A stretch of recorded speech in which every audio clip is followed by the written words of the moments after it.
So, guys, this man just came out to finish Wike. I mean, this man has revealed so much about Wike, which you guys need to hear. Recently, Wike came out and said he described Fubara as green snake in green grass. This man said Wike is even a better fit for that statement. You know, going by the kind of character Wike is, you need to hear this man speak. He has revealed so much about Wike. I mean, even including the rigging, and all that you really need to know about. Now, I listened keenly to certain statements that were arrogated to the FCT minister, with all due respect to him. And he did mention that the governor of Rivers State is a green snake in green grass. That assertion seems demeaning of anybody as a human. You don't relate humans to animals. And besides that, if we want to talk about the characteristics of green snakes, who actually has that characteristics? Is this somebody who had betrayed somebody that made him local government chairman, Senator Mbata? Is this somebody that has betrayed the former governor of Rivers State, Sir Peter Odili, who actually helped him to run as chairman of twice?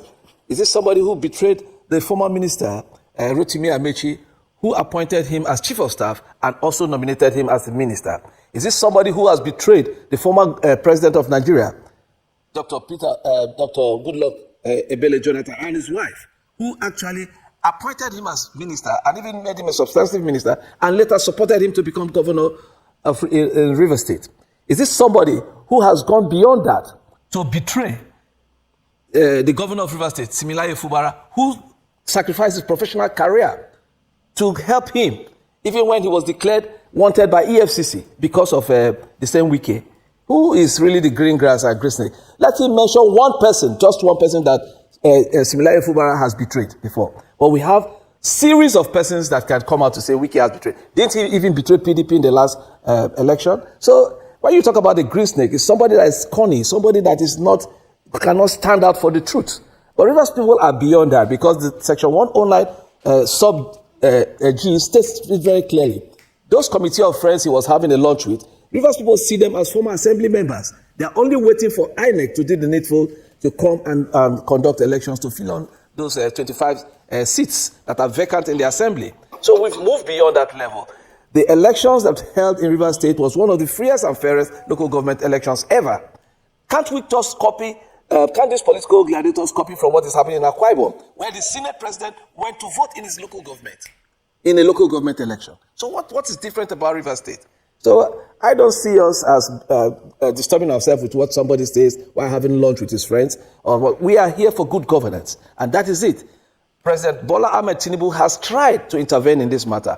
Wike is an appointee of Mr. President. He should respect the president's decision on this matter, that all parties should calm down, there should be no issues any longer, and good governance should go on in Rivers State. That is what we keep asking for, and not all these distractions, trying to distract the governor. The governor is very busy. Look at, in the whole federation, it is only the Rivers State governor and the Lagos State governor that has agreed to pay up to 85,000 naira to civil servants. Is that not commendable? Is that somebody that looks like a green snake? So, you see, I feel very worried when political leaders we are look up to belittle themselves to start to talk about petty things that don't really add value to the common man. Now, talking about, betraying the PDP, the FCT minister said that he has no regrets, supporting the opposition at that time, and that he believes that he's been fighting for justice and for equity. And he also promised that he will continue to be problematic, towards all his political enemies. What do you make of that statement? What does that mean for the people of Rivers State, saying as he remains defiant that the structure that he said he has put in place will not be dismantled? Well, it's most unfortunate if he actually said that. Because if you look at what is happening in Akwa Ibom State, for instance, from the time of Atta, the governor, it now went over to Akpabio. After Akpabio, Udom came, and now you have this the current governor. You can see the developmental strides of that state. The master plan for Akwa Ibom was set up by Atta. Akpabio came and implemented it. And even if they don't agree politically, but when it comes to issues of development, they try to attract things to their state. and continue that developmental pace. They don't say that they will cause problem, they will cause distraction, they will cause chaos in their states. And this is the kind of politics we are supposed to be playing as a people, as Rivers people. I feel ashamed that those who call themselves leaders will sit down, fold their hands, and be clapping for one side or the other side. And arrange people to sit down, wear uniform, come together on television, and start throwing insults on people. Is that what we want in Rivers State? I expect the FCT minister to attract something to Rivers State. That is what I expect him to do. And not to be saying that creating political enemies and causing all this drama. It is uncalled for. Wike is somebody that we respected so much. When he was governor in the state, we respected. We all supported him. Now he brought this governor. And now the governor is serving the people. And let us not forget that Rivers State is a multi-ethnic state. Now, the governor is from the Ijaw extraction. What do you have to say that an Ikwere minister wants to remove an Ijaw governor after Ikwere have done 16 years for governor without and had the cooperation of all other ethnic minorities in the state? So I don't see this as something that puts food on the table. The governor is very busy in trying to ensure that development goes ahead in Rivers State. He's being distracted with all this political drama. And the governor did say in the last television appearance he made, he said that there is no price he cannot pay for peace in the state, because this was setting back the hands of development in Rivers State. So this is what we should be looking at. And I call on Mr. President to call his minister to order, because we are tired of this distraction. He says he's waiting for the Supreme Court to speak. Yes, let all of us wait for the Supreme Court to speak. The Supreme Court knows that the sections of the law, 109 sub G, is very explicit. As long as there was no crisis at the time this man defected. So it means that their seats are vacant. And that's what the Constitution says. The Constitution is the law, is the grand law.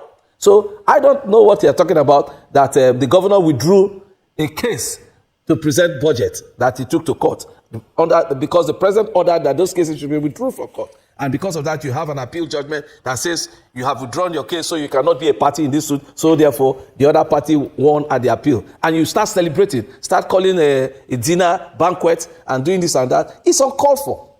It's demeaning for us as Rivers people. So I don't see this as anything that moves the state forward. What we should be focused on, how do we put food on the table of the people? Look at Nigerians are suffering. And the president is busy trying his very best to reform the economy, traveling from here to there, try to woo investors, try to ensure that we can pay our debts, we can get more loans and all that. Meanwhile, his minister is busy causing problem in the state that brings the highest revenue to Nigeria, causing chaos here. If not for the peaceful disposition of the governor of the state, by now the Niger Delta would have been on fire. But the governor says, no, we must embrace peace. We must respect Mr. President. And that is why it looks as if the governor is weak, because he has decided to embrace peace. But he should not take his weakness or the silence or his peaceful nature for granted, because Rivers people are ready and they are standing with the governor. So I don't think there's anything Mr. Wike and his friends will do to Fubara. Fubara is the governor of the state, is the political leader of the state, and until he finishes his tenure, the mandate that was given to him by Rivers people, there is no minister or any dance or any lunch or any dinner or any banquet or any TV program that will remove him from power. All right, what do you make of the statement by the former governor and the minister of the FCT talking about Yusuf Wike, who says former Vice President Atiku Abubakar is a failure, and also says Nigerians have rejected him time and time again in the polls? Well, you see, these days, we don't spend money to watch comedy skits these days. Because, you see, when politicians who are leaders will start giving us comedy show, we know we used to have Agodai, AY, and the rest, and we pay money to go and watch this. But these days, we don't patronize them any longer, because we just sit down, watch the television, and see one political leader trying to amuse us with some rhetorics that doesn't make any sense to the common man and doesn't add value to the politics, or does not improve the democracy we all fought for. And Bola Ahmed Tinubu fought tirelessly when he was in trenches with Nadeko to sustain. Saying that Atiku is a failure, or this man is a failure or not failure, I can't speak on behalf of Atiku. I did not support him in the last presidential election. Fubara did not support him in the last presidential election, because we had an understanding, and Wike made us to believe that the South, the presidency is supposed to come to the South. And because of that, we had a meeting and we all agreed that we are going to support a Southern presidency. That is why you saw the number of votes that Ahmed Bola Tinubu got from Rivers State and the number of votes Peter Obi got also from Rivers State. It's because we decided as a people to support the Southern votes. I can make it clear and I can say it clear. It's on record. INEC has the clear records. The president even knows that Wike's local government, Obiakpo, it was Peter Obi that won. But because I and the chief of staff and so many others of us, we went on a protest and we shut down INEC office for 1 month. We are protesting there. That no, the election was rigged, it's not correct, until INEC had to change the will of the people at that level. So then he says that Atiku is a failure. What did he contribute to make sure Atiku was a failure? It's just rhetorics. I'm not a fan of Atiku. I don't know him. But I can say clearly for one, it doesn't add value to democracy. He needs to tone down this politics of hate. Rivers and Nigeria needs leaders that can unite the people. Leaders that can give succor to the people. Leaders that can bring hope to the people. And not leaders that keep tearing down, destroying the foundation in which they all stand on. That is not the kind of leadership we expect from Nyesom Wike. Now, back to the Rivers State, crisis. I would like you to assess the role that the judiciary has played so far in this crisis. In some instances, we've had conflicting court judgments. Sometimes we've seen a lack of adherence to judicial precedents, set by the Supreme Court. What does this say about our judiciary? Well, for the judiciary, like they say, the judiciary is the last hope for the common man. I was not surprised, or I'm not surprised, because when it comes to politics, anything can go. And politicians are the problem, not the judiciary. They try to influence judicial officers at every level to do their bidding. They threaten them with subtle threats and even get them removed from different positions that they occupy in the judiciary. I think that it is time that the Nigerian Bar Association should start disciplining lawyers who come up with frivolous cases that are politically inclined. And judges, the National Judicial Council should all start to discipline erring judges who give all sorts of frivolous judgments and orders just to please a political godfather or a political friend. So the judiciary is where all Nigerians hope to be, because the only custodian of the Constitution is the judiciary. They are the ones who are supposed to protect the Constitution and that foundation of which we stand on, being the grand norm. But where the judiciary fails to be the succor or the last hope for the common man, then Nigerians will be forced to take the law into their hands. And that is not what we want in this kind of situation where we are today. The people are already pained by the economic hardships. The Tinubu administration has tried to reform the economy by coming up with laudable policies that will help. But the teething period is still on and Nigerians are feeling the bite. But when we see the affluence of some political leaders spending billions of dollars and naira, organizing parties just to talk down on one another, the common man starts wondering that, are we living in the same country with these people? That they can spend so much money just to come and make one or two statements, political statements, to throw a jab on this and throw a jab on that. That is, we have gone beyond this level. And I think that the judiciary and the security agents should be very professional in what they do to ensure that the politicians cannot not use them or use them for a ride. Because at the end of the day, justice, they say, is delayed, but it's never denied. Either you have it now or you have it in time to come. You will definitely face justice. Whatever you do definitely comes around. And this is what judicial officers should know. I have very big confidence in the judiciary. I have been a victim of judicial, judicial misrepresentation at a point, but it was corrected by the same judiciary. So I think that the judiciary, we can lose hope with them, but we can only beg them and appeal to their conscience, because they are the custodians of this constitution we all hold as a grand norm. But when you say this, you seem to be leaving out the politicians who themselves put the judiciary under pressure, immense pressure. Like what we're seeing playing out with the whole River State House of Assembly, and people saying that it is Victor Okojumbo that is in charge, and some are saying that no, that the weakest faction are saying no, we don't recognize him, and the rest of them. Is it not the politicians that are driving the judiciary to this particular point? Because 1 minute we are hearing that elections will hold, and before you could say Jack Robinson, literally, there are some politicians are gathering together and heading to other courts, be it the High Court or any court of competent jurisdiction, and are pressing on the judges to get judgment, to get any kind of judgment to probably stifle a political situation or probably beat it to submission to their own will. Yeah, you're absolutely correct. But there are people who cannot be bought on a pot of porridge. There are judicial officers who have a very high esteem and highly disciplined. It doesn't matter the pressure or the offer, they will stand by the law. And that is what judicial officers are known for. These judges are learned people. That is why they are called learned men. Because the greed between us as politicians or as ordinary Nigerians, we want to get it by all costs. It doesn't matter the cost. It doesn't matter who suffers at the end of the day. But if a judicial officer can stand and say, no, I'll do the right thing, no politician will put a gun to he or her head to say, look, you must do my bidding. It doesn't happen like that. It is only when that judicial officer himself or herself is corrupt and wants something, that is where they now bend the will of justice, which is not right. Take example from the doctors and the nurses. Do you give them money to try to save lives? The answer is no, because they are professional. They have to try to save the person. They don't know if the person is a criminal, if it's their brother, if it's their enemy. They don't care. Once the person comes into the emergency ward or the emergency room, the doctor, the first assignment is to try to save life. That is how we expect the judiciary and the judicial officers to also apply law, because they are seen as above this other cadre of humans. That's why they are called learned.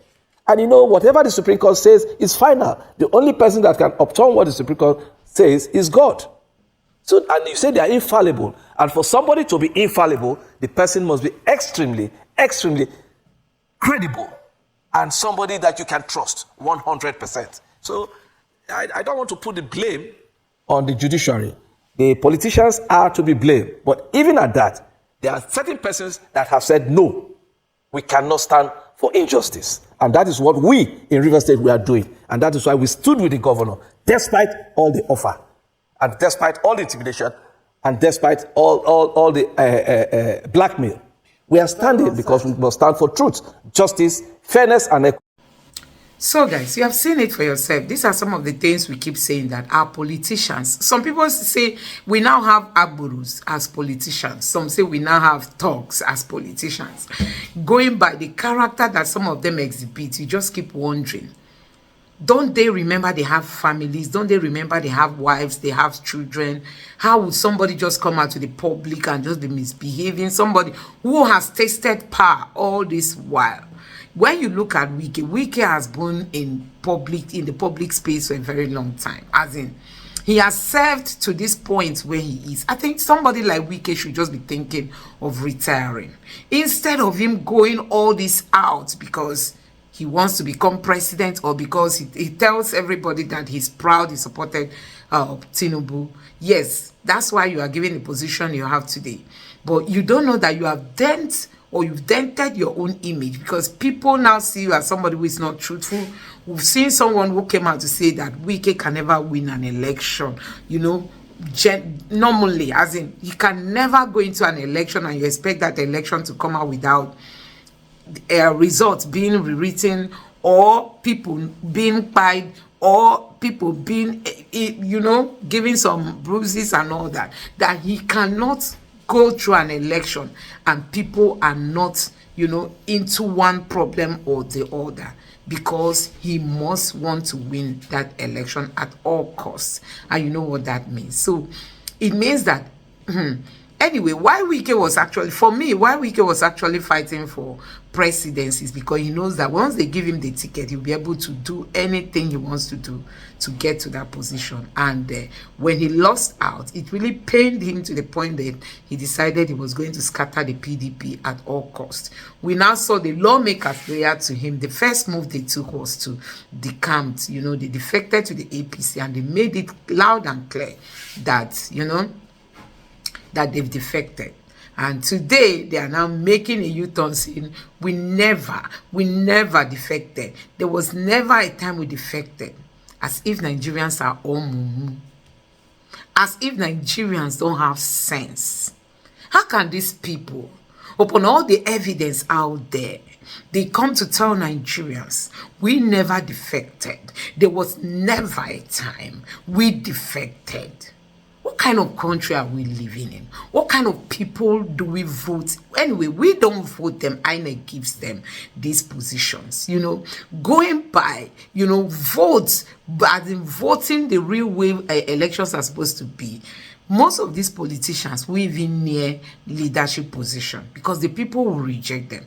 But INEC remains our biggest threat. I mean, the biggest threat to our democracy is INEC because they want to do the people, their master's bidding.